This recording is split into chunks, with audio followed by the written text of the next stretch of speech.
91.2 NIVH hello Doon को सुनने वाले सभी श्रोताओं को मेरा प्यार भरा नमस्कार। मैं हूं हेमा। दोस्तों, एक बार फिर लेकर आ गई हूं आपका अपना कार्यक्रम दिव्यांगता भारतीय दृष्टिकोण से। क्या आप जानते हैं कि जब तक संस्कृत हमारे ज्ञान की भाषा थी, तब तक हम दुनिया में विश्व गुरु बने रहे। जैसे ही हमने अंग्रेजी का पीछा किया, हम चीजों को पश्चिम के दृष्टिकोण से ही समझने लगे। लेकिन अभी वो समय है कि हम अपनी युवा पीढ़ी को अंतर विषयक ज्ञान के लिए प्रोत्साहित करें, जिससे वे आधुनिक विज्ञान के साथ साथ प्राचीन ग्रंथों का भी अध्ययन करें, अंग्रेजी के साथ संस्कृत को भी पढ़ें, ताकि भारतीय दृष्टिकोण से विज्ञान आधुनिक प्रबंधन को समझ सकें। बस इसी छोटे से प्रयास के साथ हम ये कार्यक्रम दिव्यांगता भारतीय दृष्टिकोण से प्रस्तुत करने जा रहे हैं और इसके लिए निपवैट के निदेशक प्रोफेसर नचिकेता राव जी हमारे स्टूडियो 91.2 NIVH हेलो दून में आ चुके हैं। तो कार्यक्रम शुरू करने से पहले मैं प्रोफेसर नचिकेता राव जी का हार्दिक स्वागत करना चाहूंगी। सर, बहुत बहुत स्वागत है आपका। धन्यवाद। सर, हिंदी और संस्कृत देवनागरी लिपि में लिखी जाती है, इसकी क्या खासियत है, पहले ये बताइएगा, फिर आगे हम अपनी कहानी की ओर चलेंगे। ठीक है।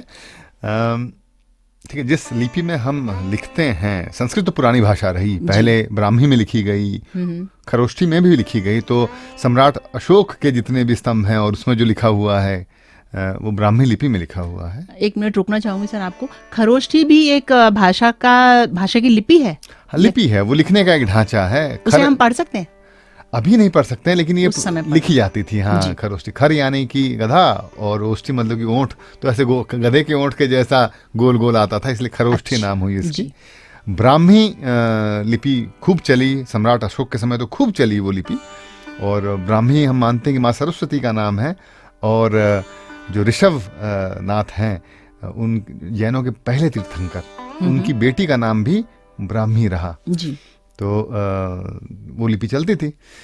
उसके बाद देवनागरी लिपि का सृजन हुआ, जो आपका ख ग घ या अ आ ई जो बारखड़ी आप जानते हैं, वो आज की तारीख में वो देवनागरी लिपि है। उसी में संस्कृत लिखी गई और उसे शारदा का भी नाम दिए आदि शंकराचार्य ने।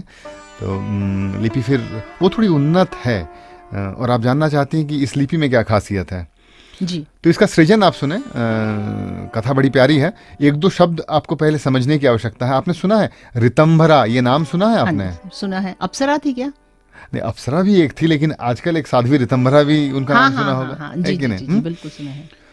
तो रितंभरा जो शब्द है, उसका मतलब ये है कि आप में वो क्षमता कि आप किसी भी वस्तु को देखते ही आप ये जान पाए कि वो किस शब्द से बना है।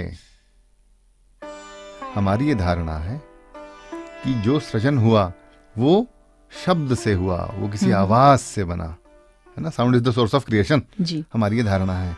इसलिए तो तानसेन जब गाना गा जाते थे तो दिया जल जाता था, बैजू बावरा गाना गाते थे तो मतलब शब्द का अपना असर होता है। हर चीज दुनिया में शब्द से बनी हुई है, और उस शब्द के ढांचे को देख लेने की प्रज्ञा को ऋतंभर प्रज्ञा कहते हैं जी, है। तो पहली बात तो ये आपको जाननी पड़ेगी। तो कुछ यूं कि चिदंबर मंदिर आपने सुना है? जितने भी शक्तिपीठ हैं, यहाँ केदारनाथ है, केदारनाथ से सीधा आप एक लाइन ले जाएं तो जहां दक्षिण में मिलता है वो वहां चिदंबर का मंदिर है जी। तो चिदंबर शिव जी का मंदिर है। तो कुछ यूं हुआ कि सप्तर्षि 7 ऋषि थे, उनमें अगस्त्य थे, पाणिनि थे, ये सारे के सारे थे। तो शिव जी के पास बैठे ही है, शिव जी भी ध्यान मग्न बैठे हुए थे, और पाणिनि ने एक सवाल पूछा कि महादेव, आप ये बता सकते हैं कि ये पूरी जो सृष्टि है ये बनी कैसे है?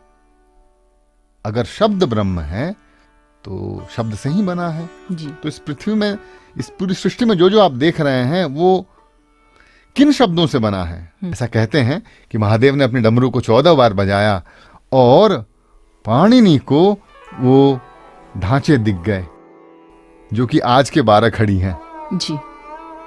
ठीक। तो पाणिनि के पास वो ऋतंभरा प्रज्ञा रहा। कुछ लोग ये भी बोलते हैं कि अगस्त्य ने जो ढांचे दिखे उससे तमिल बन गया, ठीक है ना। हाँ, उस समय का ही भाषा है वो।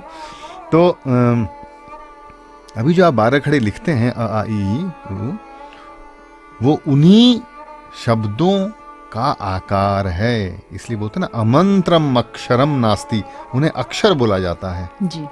जिसका शर नहीं होता है। और हर अक्षर का अपना एक हीलिंग प्रॉपर्टी होता है, एक मंत्र की क्षमता उसमें होती है।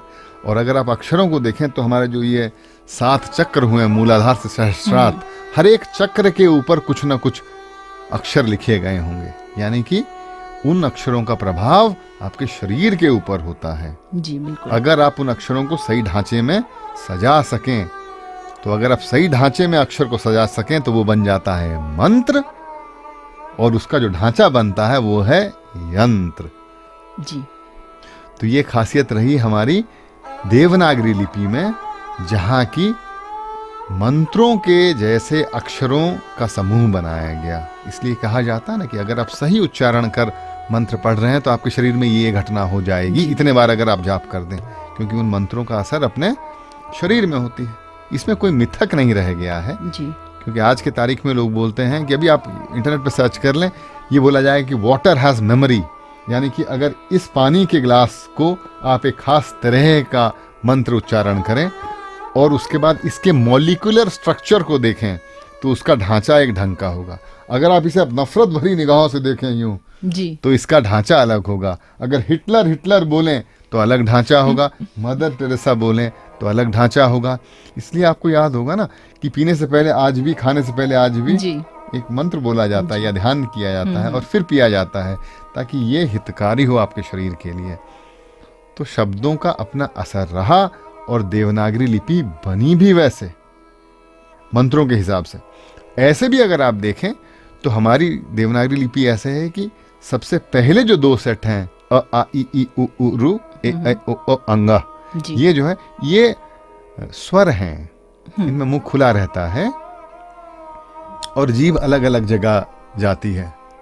तो अभी अगर आप वेस्टर्न लिंग्विस्टिक्स देखें तो लिंग्विस्ट्स बोलते हैं ना कि वावल्स या स्वर को अगर आपको सजाना है तो आप उसे position of the tongue, rounding off lips and obstruction, कितना मुंह खुला, उसके ऊपर आप उसे सजा सकते हैं। तो वैसे अगर देखें तो वैसा ही सजा हुआ है जी। उसके बाद जो व्यंजन होते हैं उनकी सजावट के लिए लिंग्विस्टिक्स या वेस्टर्न लिंग्विस्टिक्स बोलता है place of articulation, manner of articulation और वॉइसिंग। प्लेस यानी कि कहां से उच्चारण हो रहा है, तो आप अगर क वर्ग देखें तो क ख ग घ ङ से लेके क च ट त प, पीछे से आगे आता है प्लेस ऑफ आर्टिकुलेशन जी।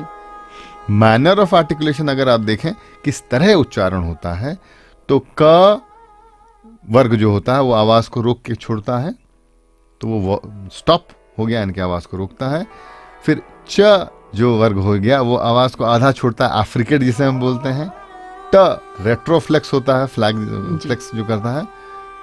त भी स्टॉप है लेकिन आगे आ जाता है, और प भी स्टॉप है, आगे आ जाता है। उसके बाद य र ल व ग्लाइड जिसे हम बोलते हैं, 3 तरह के श श श।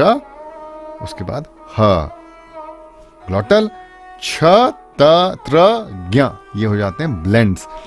तो अभी अगर आप देखें तो जहां वेस्टर्न लिंग्विस्टिक्स नहीं पहुंच पाया है उस फोनेटिक अरेंजमेंट में हमारा देवनागरी है। तो ये है खासियत देवनागरी लिपि की और खासियत संस्कृत भाषा की कि अगर आप सही उच्चारण भी करें तो आपकी शुद्धि करता है। एक शब्द सुना आपने, वाक शुद्धि जी, वहीं से आया।